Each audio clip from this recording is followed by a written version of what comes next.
ايه الدعاء اللي لو قلته بعد الاكل ربنا سبحانه وتعالى يكفر بيه كل ذنوبي ما تقدم من ذنب؟ الحمد لله الذي اطعمني هذا ورزقني من غير حول مني ولا قوة. بتقوليه بعد كل اكل.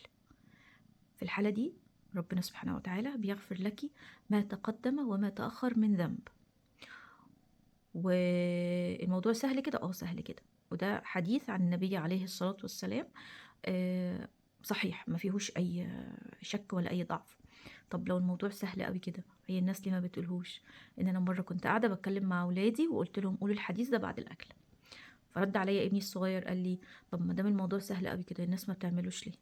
يعني ده الواحد هيتغفر له ذنوبه يعني in a glance، يعني ما فيش لمح البصر يعني. رديت عليه وقلت له انا الدعاء ده اعرفه من 15 او 20 سنه، لم يأذن لي الله ان انا اقوله الا في الوقت اللي هو قد رأى فيا ان انا استحقه.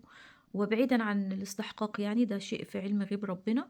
هو ما يعني في الوقت اللي أذن لي ان انا اقوله انا قلته. غير كده الموضوع، فيا رب انتي تكوني من الناس اللي ربنا أذن لك ان انتي تقولي الدعاء ده.